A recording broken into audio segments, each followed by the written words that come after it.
À la sortie du Rilo, vous êtes sur les routes de campagne du Villemire et vous avez votre charrette, vos chevaux, Oui. vos coffres, vos affaires. Que voulez-vous faire?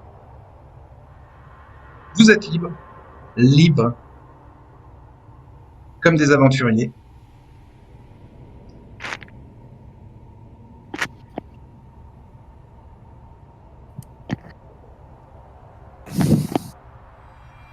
Ringo, t'es du coin, t'as une idée de la direction on prend? Tout dépend. Est-ce que vous serez partant pour aller dans ma région natale? Hmm, Ouais, j'ai cette missive qui urge. Il faudrait me rendre chez les Gaër. C'est. C'est une. Enfin, je vous emmène là-bas, mais en fait, il faut que je vous dise que. Borgaer, c'est le chef de famille et c'est le gouverneur de la cité de Haine. Oui, la Donc, cité d'Aine. Ouais. il va falloir se tenir. Moi, j'ai été longtemps sentinelle dans cette cité, donc je connais bien les lieux, hein. Faut leur dire que Mais on va juste. c'est une cité militaire. C'est ça, c'est une cité militaire qui, qui fait naître pas mal de soldats. Il est De fort. mémoire. Pardon? Ouais, enfin c'est un centre de formation pour soldats, une zone d'entraînement pour Et des escadrons. ouais, les Gaër, c'est des farouches défenseurs de la loi. C'est une lignée 3 fois centenaire liée à l'histoire de la libération villemérienne du Joumel Nibonais. Ça, c'est ce qu'il peut vous expliquer aussi. En gros, c'est vraiment une très très très grosse famille du royaume, hein. Donc, C'est une famille vous allez noble. sans doute vous Ouais. rendre compte. Ouais, ouais, vous allez sans doute vous rendre compte que Deringo Fornova, lorsqu'il en parle, et il a beaucoup d'admiration, beaucoup de respect, mais en même temps, il y a une notion de hiérarchie, hein, très certaine entre lui et eux. Il les considère évidemment comme supérieurs. Ok, donc faut qu'on se méfie de ces gens-là. Parfait. Bah, c'est des nobles. Tout à fait. Voilà, ouais. Ils ont énormément de pouvoir là-bas sur N, etc., hein. Donc c'est surtout tout ça aussi que vous allez comprendre. Tu veux les guider Attendez, vers non, ta mais ville natale? je sais que je sais que j'ai une autre note quelque part, mais bien sûr.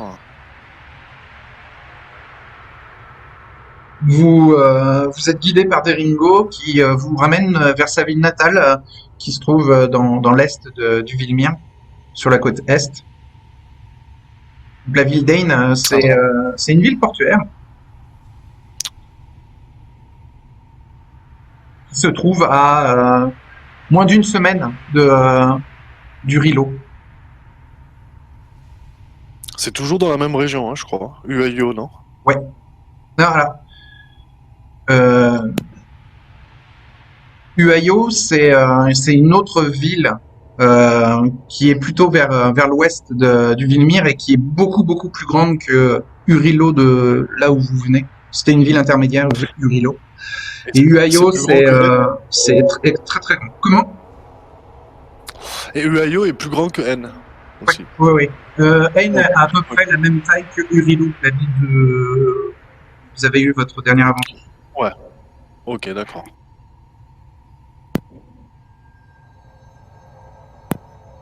Moi, ce que j'avais comme info, ouais, effectivement, c'est la ville d'Aisne. C'est une ville abritant des casernes militaires.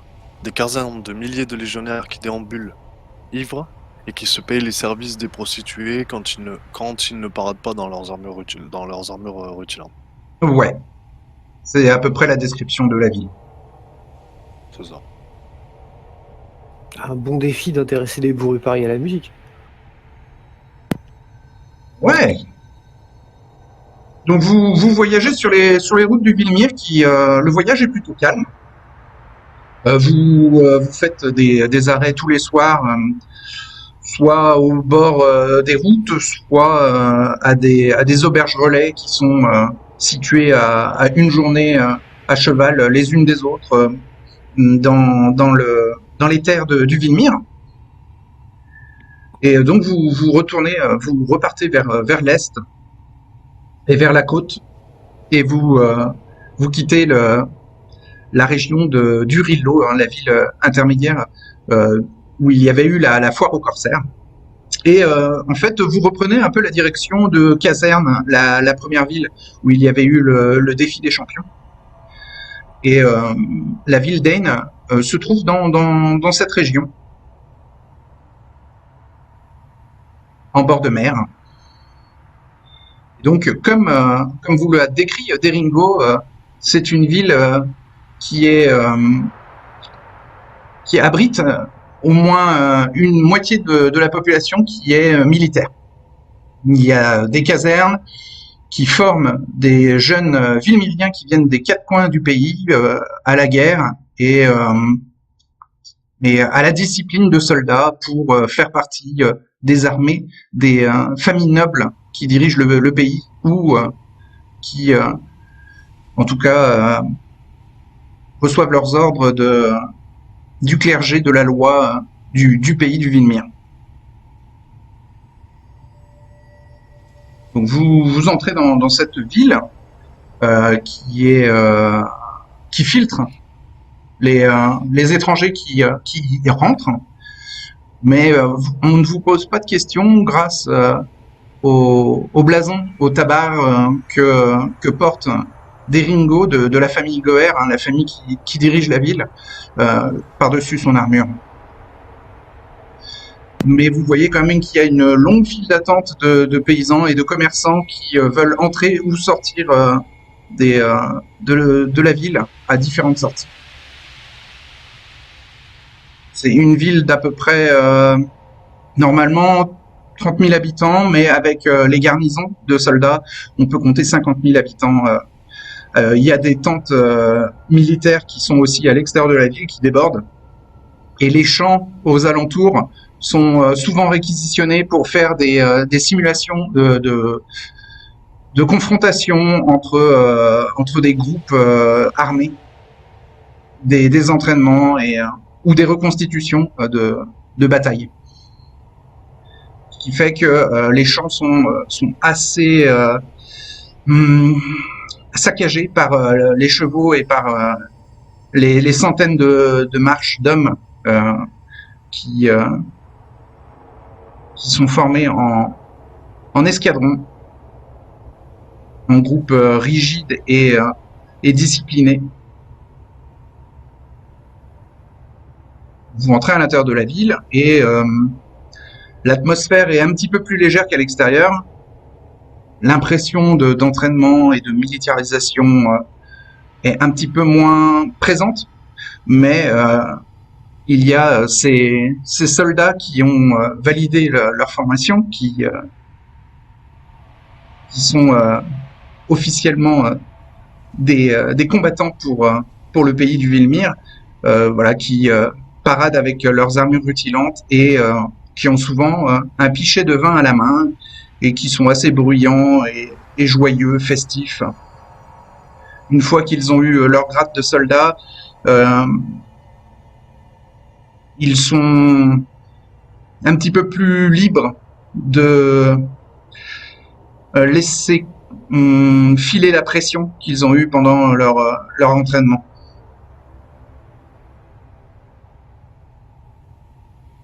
Donc vous pouvez voir que il peut y avoir des bagarres à l'extérieur des tavernes par des soldats éméchés. Il y a des filles de joie qui sont assez souvent victimes de brutalité et qui ont des marques visibles sur le corps et le visage. Et quand vous avancez dans le cœur de la ville, vous avez un grand palais qui est le siège de la demeure de la famille Goer, la famille noble qui dirige la ville d'Ain. Vous avez aussi une zone portuaire avec des bateaux amarrés à des grands quais et au moins la moitié des bateaux sont des sont des bateaux militaires.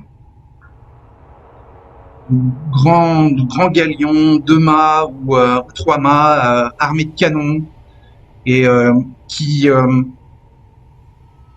pourraient facilement faire face aux bateaux de corsaires que vous aviez pu voir à Urilo.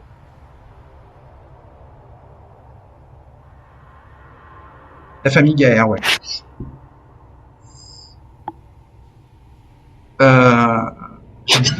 Ouais. Non, c'est la famille Gaër. Ouais.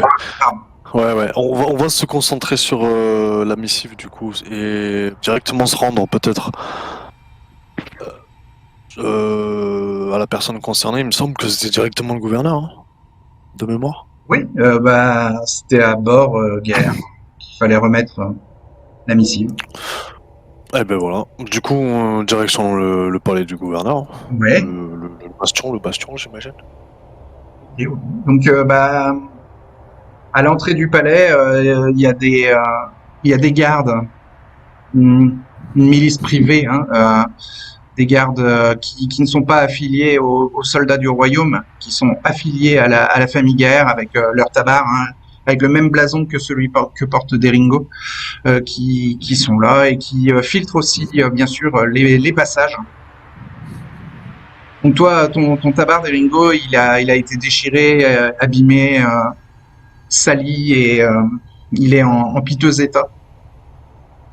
Donc un garde à l'entrée du palais te propose de l'échanger avec un tabard tout neuf.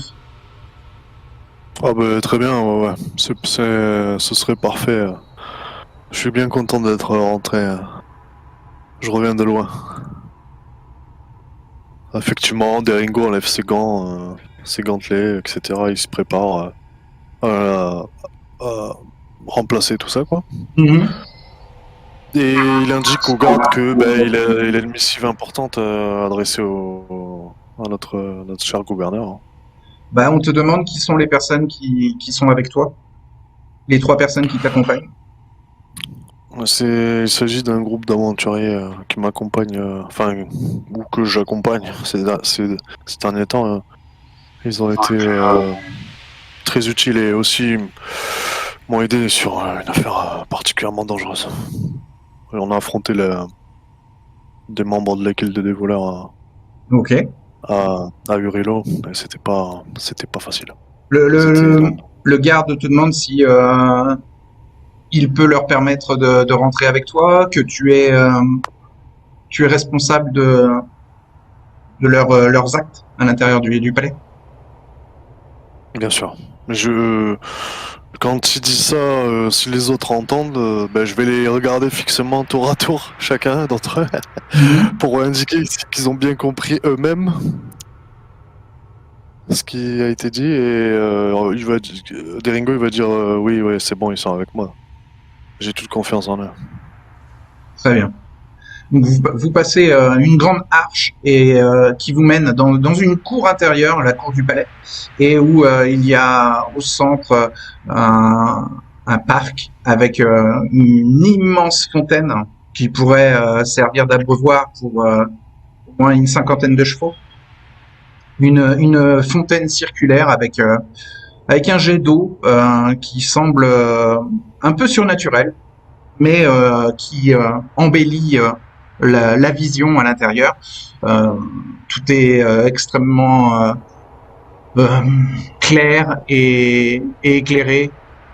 Vous arrivez en pleine après-midi et donc le palais vous donne cette impression d'espace, il y a un côté immaculé. Il est très propre, il est presque rutilant, enfin brillant. Vous voyez beaucoup de serviteurs qui sont là en train de soit entretenir le jardin central et la fontaine, soit d'entretenir les murs, et vous avez des étables où on peut prendre vos chevaux et où vous pouvez y déposer votre charrette. Vous pouvez la garer dans l'étable en tout cas. Impeccable, on va faire ça.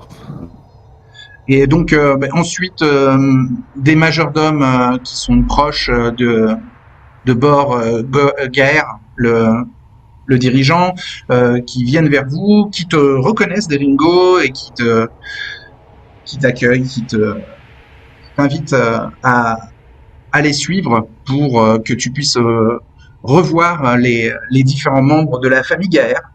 Mais tes amis sont invités à rester au niveau de la cour intérieure et voilà, près de leurs charrettes et de leurs chevaux si s'ils veulent. Mais sinon, ils peuvent se balader dans les aires extérieures du palais en attendant que tu les rejoignes plus tard. Mais ils ne sont pas invités à rencontrer la famille Gaër. Et je vais dire aux autres, si vous croisez mon maître d'armes ici, c'est possible, hein.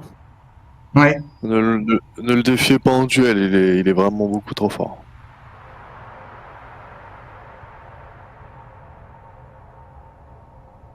d'accord. Je dis ça à Arjun et à Svora aussi. Et Arjun, Arjun, elle lève les bras, elle lève les épaules et les bras avec une tête d'innocente, comme s'il de...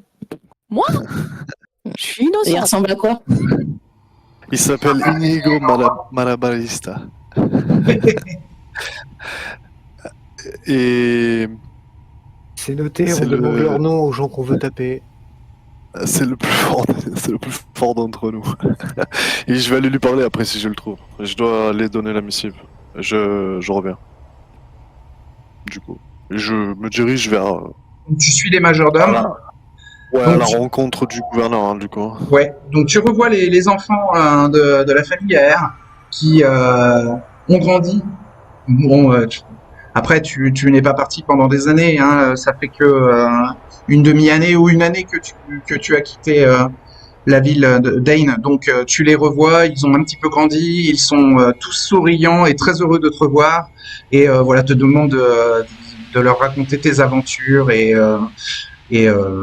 veulent savoir un peu ces marques sur le visage, ce que tu as eu, t'as perdu quelques dents, enfin, t'as été abîmé, hein, ça se voit sur ton visage, donc ils s'enquièrent quand même de ta santé et voilà, ils prennent de tes nouvelles et ils sont tout aussi pleins de vie et souriants et agréables de passer du temps avec eux comme dans tes souvenirs.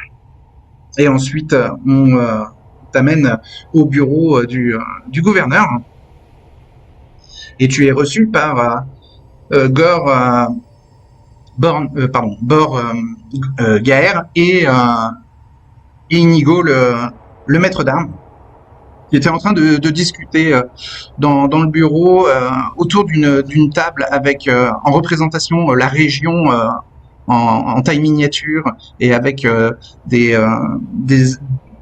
des écrits faits à la craie sur la table pour indiquer sûrement voilà des mouvements de troupes ou des zones de la région qui devaient être gérées d'une certaine manière. En tout cas, tu es félicité et accueilli bras ouverts. Ah ben, Deringo il raconte un peu, il répond hein, par, disons amicalement à tout ce qu'on lui demande, etc. et tout. Et Ouais. là tu m'as parlé du coup d'un tableau, d'un tableau d'une carte sur laquelle est indiqué des mouvements, etc. Et j'aimerais tout de suite mémoriser tout ça quoi. J'aimerais que Deringo Ouais. il se focalise quand même quelques secondes à un moment donné de la Tu peux. discussion pour Ouais, en ouais. parler. Tu veux Aussi faire avec tu veux utiliser une compétence? Ah oui, mémoriser, ouais. Allez. Le plus possible. Je suis à 55 en plus. Ok. 55% de Ah oui. chance de Ah oui, mémoriser c'est vrai. la carte. Ouais, il faut que je fasse la. Désolé, j'ai oublié qu'il fallait que je fasse la commande. Tac. Et c'est réussi. Et ben ouais, 30, c'est réussi. Donc tu mémorises la table et la carte avec les indications et tu peux faire une petite croix dans la compétence mémoriser. Magnifique.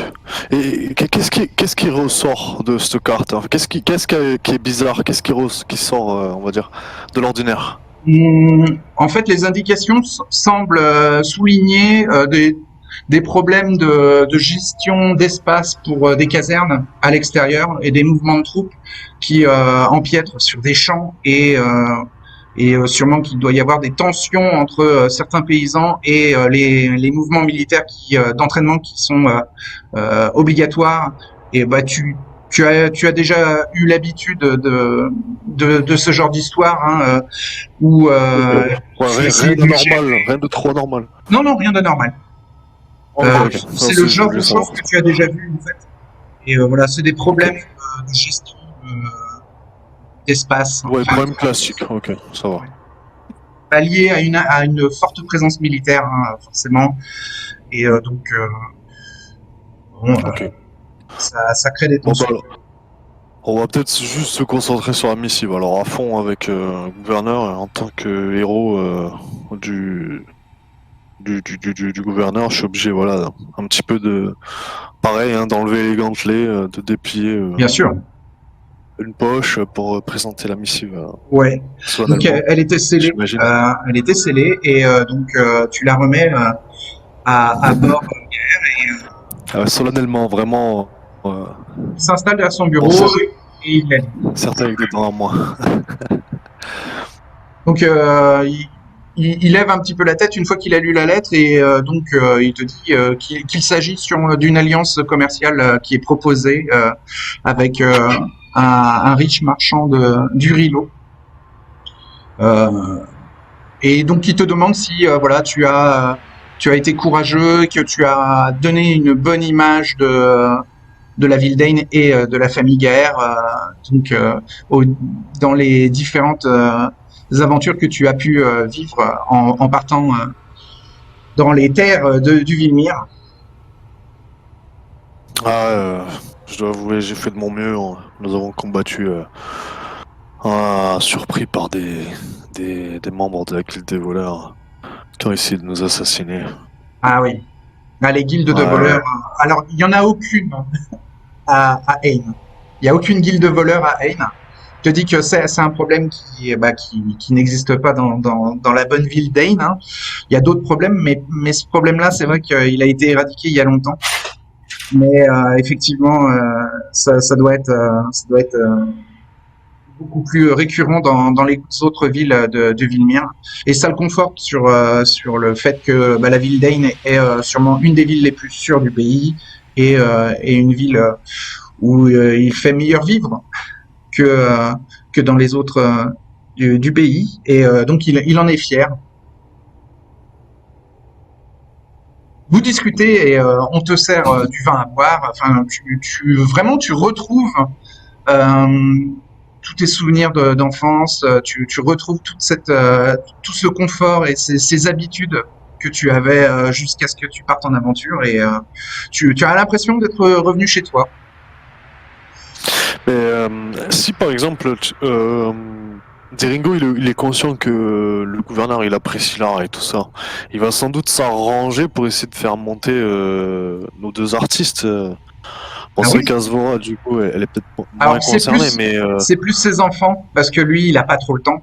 Il y a ton maître d'armes qui regarde un peu tes blessures au visage, qui te dit que ça, c'est la marque des survivants, et que c'est un peu plus de respect que tu gagnes à ses yeux, ces cicatrices que tu as au visage. Et tu as été abîmé par la guerre, mais c'est comme ça que se forgent les grands soldats et les héros. Donc, ah oui, très cher maître, j'ai bien cru que mon crâne allait exploser. D'avoir survécu. Et donc, ma tête allait exploser, maître, mais j'ai persisté. Il en faut plus pour t'enterrer. Mais tu sens qu'ils ne vont pas avoir le temps, ni ton maître d'armes, ni le chef de famille, ni le gouverneur, de profiter de l'art proposé par tes compagnons. Par contre, les enfants de bord peuvent, par contre, eux, être intéressés par des démonstrations artistiques. Donc, la famille Gaër est composée donc du père. La mère est décédée il y a longtemps, et il y a 3 enfants. Il y a 2 fils et une fille qui sont les enfants de Bor Gaër et que tu connais aussi depuis longtemps. Je n'ai plus exactement leur prénom, mais tu peux, si tu veux, leur présenter ta troupe. mais tu dois quitter le bureau de Borger si tu veux partager les talents artistiques. Je vais peut-être demander le temps. Si j'ai le temps, je vais peut-être demander quand même au gouverneur s'il n'y a pas une mission particulière dans laquelle il pourrait lui se rendre utile avec son groupe. Il s'est fait quelques amis sur le chemin. Ils sont dignes de confiance. Il va le dire ouvertement. Que Ouais, les mais ordres et- non, Bor, il plus te dit qu'ils ont, que ouais. toi, tu es en mission, tu dois continuer à D'accord. parcourir les terres du Vilmir et te forger euh, une carrure de héros et de bien représenter la famille Gaër. T'es t'es un peu leur leur homme sandwich, quoi. Tu leur fais de la pub. Ah, Tu impeccable. représentes la famille Gaër. Ah ouais, impeccable. Donc tu continues ta mission de héros, D'accord. représentant de la famille Gaër. Avec honneur. Et ben du coup, oui, les enfants, alors. Et là, let's go. On sait jamais. Ça peut être sympa. Puis on va se reposer, on a fait de la longue route et tout. Oui, J'imagine vous que ça va pouvez pas vous faire reposer. dans un certain confort, on va en profiter. Et donc les autres, bah, pendant que Deringo est parti remettre la missive, vous pouvez discuter un peu avec les domestiques et bien rester à proximité de votre charrette pour surveiller votre trésor, votre équipement. On va surveiller, ouais, quand même. Hein. Et Oui. Deringo vous rejoint après quelques heures passées avec le gouverneur. Arjun, elle se rappelle des sous qui ont disparu la dernière fois, donc elle s'est installée à l'arrière du chariot Mhm. et elle reste près de son précieux. Tant qu'elle est encore sobre, elle regarde un peu aux alentours, voir qui elle pourrait provoquer en duel dans une résistance à l'alcool. Enfin, elle fait son petit Et truc un duel de habituel. boissons. Ah bah là, chez les domestiques, il y en a aucun qui ne veut participer à ça. Hein. Ouais, Ils pour ont ça, elle trop. reste gentiment sur le coffre en attendant que des ringos sortent et qu'ils aillent tous dans une taverne ou quelque chose comme ça. Ouais, les domestiques ont l'air disciplinés de manière militaire, hein. Donc ils n'oseront rien déraper. Enfin, ils n'oseront pas déraper. Alors je pars. Allez, on va rester tranquillement on va rester tranquillement dans la charrette, mais plus que l'idée de se faire voler, c'est plutôt la ville inconnue, l'environnement très militaire, très strict. On ne connaît pas. On se retrouve dans un château alors qu'on a à peine traîné dans les rues. C'est un peu comme si tu débarques dans une ville, tu connais pas, dans un monde tu connais pas, et le premier endroit où on me fait rentrer, c'est une caserne. Ouais. Alors là, vous êtes dans le cœur de la ville et dans un palais luxueux et vous Ouais, êtes un ouais, peu, justement. isolé du reste de la ville qui est Il va, beaucoup plus militaire. Hein. il va expliquer que si on est auprès des enfants du gouverneur, on peut pas être plus en sécurité que ça ici, hein. De même dans la région. Mais bon, restez cordiaux avec eux, en tout cas. Parce que ça va me retomber dessus. Et ça va mal finir. Ils sont... La discipline règne, si vous avez vu, partout. Il n'y a pas de voleurs, il a rien.